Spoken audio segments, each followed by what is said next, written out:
Hello friends, art and craft Khowai YouTube চ্যানেলের পক্ষ থেকে আজকের ভিডিওতে সকলকে স্বাগত জানাই।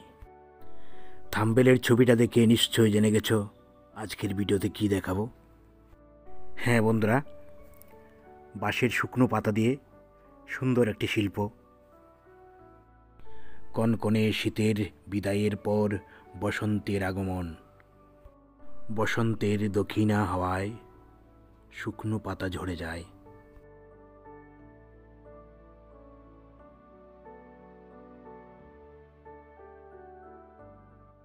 বাঁশের শুকনো পাতা সংগ্রহ করার জন্য আজকে আমি বাঁশবাগানে এসেছি। ওয়াও, বানর! সারাদিন খাবার সন্ধানে ঘুরে ফিরে ক্লান্ত হয়ে এখন বিশ্রাম নিচ্ছে বাঁশবাগানের নিচে বসে। দেখতে পাচ্ছ তো বন্ধুরা, বানরটি আমাকে দেখে ভয় পাচ্ছে না, তাই একটু কাছে দেওয়ার চেষ্টা করছি।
বন্ধুরা, আজকে আমি বলেই রাখছি, এই ভিডিওতে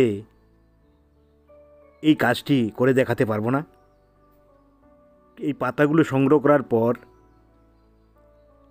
এই পাতাগুলিকে প্লেন রাখার জন্য প্রথমে কি করতে হবে এই ভিডিওতে দেখিয়ে দেব।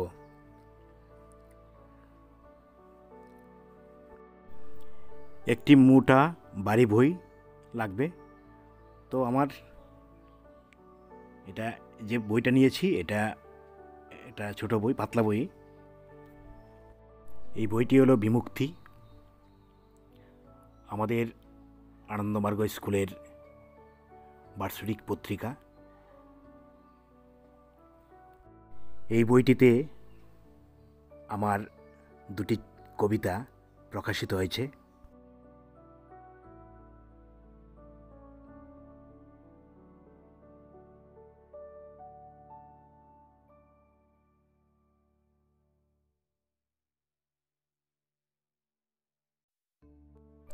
কবিতার গুচ্ছ।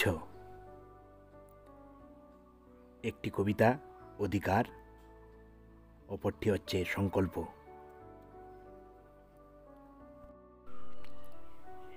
এরকম বইয়ে বা এর থেকে আরও মোটা বই হলে ভালো হয়। পাতার ভিতরে এরকম করে রেখে দিতে হবে, পরপর রেখে দিতে হবে। ওয়েট দিয়ে রেখে দিলে ভালো হয়। সপ্তাহ 10 দিন রেখে দিলেই শুকনো পাতাগুলো প্লেন মসৃণ হয়ে যাবে। তারপর এই কাজটা করলে খুবই সহজ এবং সুন্দর হয়।